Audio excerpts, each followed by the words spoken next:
কেম্পটোত শুই আছিলে সেইদিনাখন নিহাৰ, ৰাজীৱ, বিশাল আৰু মাধৱ।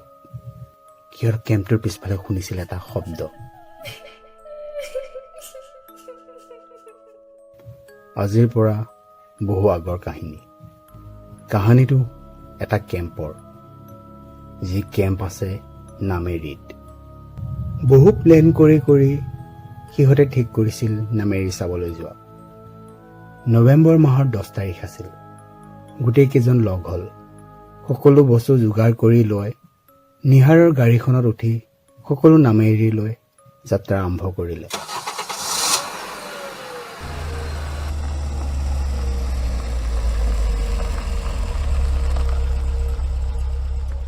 গুৱাহাটীৰ পৰা আৰম্ভ কৰি সিহঁত নগাঁও পাইছিলহি।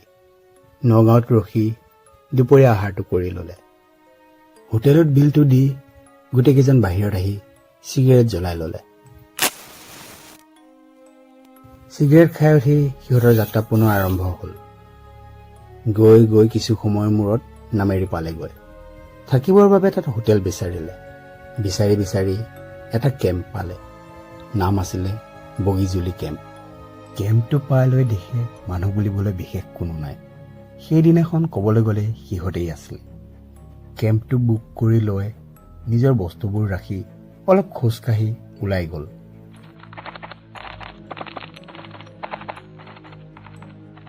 প্ৰাকৃতিকভাৱে সুন্দৰ এটা কেম্প। সন্ধিয়া হোৱাৰ আগে গোটেইকেইটা কেম্প সোমালহি। ডিনাৰটো কৰি লৈ নিজৰ কেম্পলৈ গ'ল।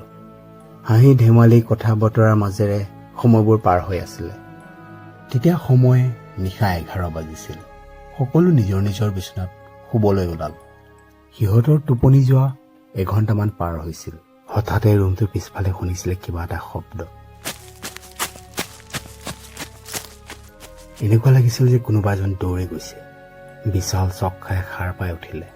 অলপ মন দি বিশালে শব্দটো শুনিবলৈ চেষ্টা কৰিলে, কিন্তু একো শুনা নাপালে। একো শুনা নাপাই সি আকৌ শুবলৈ চেষ্টা কৰিলে। অলপ সময় গৈছিলহে, কোনোবা যেন সিহঁতৰ কেম্পটোৰ কাষে কাষে কান্দি ফুৰিছে। চক খাই উঠিল বিশাল। সেই শব্দটো শুনি সি লগৰ কেইটাক জগোৱালে। ৰাজীৱ, মাধৱ, নিহাৰ গোটেইকেইটা সাৰ পাই উঠিলে। বিশালে সিহঁতক কথাটো ক'লে। সিহঁতেও মন দি শুনিবলৈ চেষ্টা কৰিলে, কিন্তু একো শুনা নাপালে। সিহঁতে ভাবিলে বিশালে ধেমালি কৰিছে, সেইবাবে সিহঁত পুনৰ শুই থাকিল। কিন্তু বিশালৰ কিবা এটা ভয় লাগি আছিল। অলপ সময় সাৰে থাকিলে সি। দীঘল উশাহ এটা টানি ইফালে সিফালে চাব ধৰিলে। বাহিৰত শুনিলে গছডালত কিবাহে মাত দিছে। হাতত টৰ্চটো লৈ এখোজ দুখোজকৈ কেম্পটোৰ পৰা ওলাল।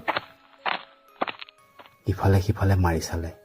হঠাৎ গছ এডালৰ পৰা বাদুলি কেইটামান উৰা মাৰিলে। ভয় খাইছিল যদিও ভাবিছিলে এই বাদুলিকেইটাৰ বাবে অলপ অশান্তি হৈ আছে। সেয়ে সি কেম্পটোৰ ভিতৰলৈ গ'ল। কেম্পটোৰ ভিতৰলৈ গৈছিলহে সি, পিছফালে শুনিলে পায়েলৰ শব্দ। ঘূৰি চাই টৰ্চটো মাৰি চালে। এনেকুৱা লাগিছিল যে কোনোবা এজনী দৌৰি গ'ল।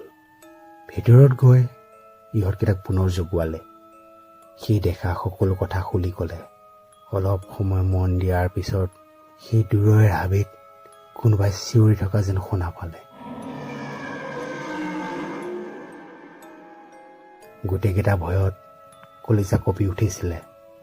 ভয়ে নিশাটো তেনেকেই কটালে। ৰাতিপুৱা হোৱাত নিজৰ বস্তুবোৰ যোগাৰ কৰি লৈ সিহঁত সেই ঠাইৰ পৰা ওলাল। নিশাটোৰ কথা ভাবি সিহঁতৰ আচৰিত লাগিছিল। বহুত বিচাৰি কৰি চোৱাত পিছত গম পাইছিল সেই বগীজুলি কেম্প ভুটীয়া আছিলে।